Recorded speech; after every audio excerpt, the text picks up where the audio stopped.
Hello friends, and welcome once again to our online Bible study. My name is Paul Cartwright. I am the preaching minister for the Webb Chapel Church of Christ in Dallas, Texas. I know that we're coming to you a little bit later today than normal. We're getting ready to go to church camp next week, and the day just kind of got away from us. But thank you for tuning in. Would encourage you to like our YouTube channel, to subscribe to that channel, and turn on notifications so that you can be notified when new content is available. We again this week are studying the life of Christ, that period of time that begins at the third Passover and goes until his arrival at Bethany. Today, Jesus has some warnings for us. And even though he gave these warnings 2,000 years ago, they are still relevant for us today. Join me as we look at Matthew 18, verses 1 through 14.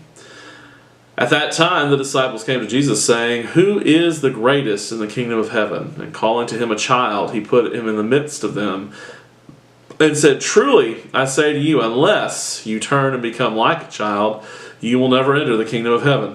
Whoever humbles himself like this child is the greatest in the kingdom of heaven. Whoever receives one such child in my name receives me. But whoever causes one of these little ones who believe in me to sin, it would be better for him to have a great millstone fastened around his neck and to be thrown into the depths of the sea. Woe to the world for temptations to sin. For it is necessary that temptations come, but woe to the one by whom the temptation comes. And if your hand or your foot causes you to sin, cut it off and throw it away. It is better for you to enter life crippled or lame than with 2 hands or 2 feet to be thrown into the eternal fire. And if your eye causes you to sin, tear it out and throw it away. It is better for you to enter life with 1 eye than with 2 eyes to be thrown into the hell of fire. See that you not despise one of these little ones, for I tell you that in heaven their angels always see the face of my Father who is in heaven. What do you think? If a man has 100 sheep and one of them has gone astray, does he not leave the 99 on the mountain and go in search of the one that went astray? And if he finds it, truly I say to you, he rejoices over it, rejoices it more than over 99 that never went astray. So it is not the will of my Father who is in heaven that one of these little ones should perish. What are some childlike qualities that we need to possess? As I mentioned, we're getting ready to go to church camp. This church camp is for 3rd through 6th graders, and I love this age group. I love this age group because they have not gotten to the point in their life where they're so preoccupied with things like bills, things like world politics, things that come between us and God. Their minds and their hearts are open. There's a childlike innocence that exists there that so many of us have lost. I would encourage us to look to the children. I would encourage us to try to learn from our children. They have a great deal to teach us. And more than that, I would echo Jesus' warning to never cause one of these little ones to stumble. Always set the best example for your children and for other people's children. Always live the kind of example you would want your children to live. Are we literally expected to harm ourselves physically by cutting off body parts that cause us to sin? Obviously, Christ is not encouraging self-harm.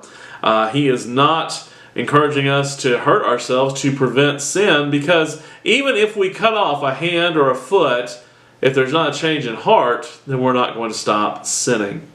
There is a story told about the famous preacher Billy Graham. I understand that Billy Graham didn't line up theologically with many of us, but he was a good man.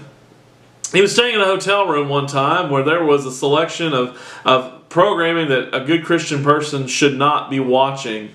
The next day, the maintenance crew came in. They found that the cable had been ripped out of the wall.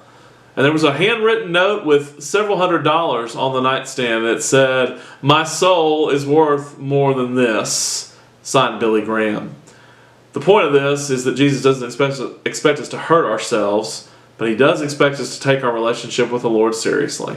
And he expects us to take whatever measures needed to get the sin out of our lives. Last question for today is this: what example can we take from Jesus speaking about the sheep and the shepherd? Sheep are generally not very smart animals. Even when they have plenty of food and water, they still leave to go look for things they think are better. And aren't we just the same? God has given us everything we need pertaining to life and godliness. God has blessed us abundantly more than we can ask or imagine, and yet we still leave the green pasture to go and find something we think might be a little bit better. And God is the ultimate shepherd. He uses everything at his disposal to make sure to bring us back to the 90 and 9. He rejoices when we come home.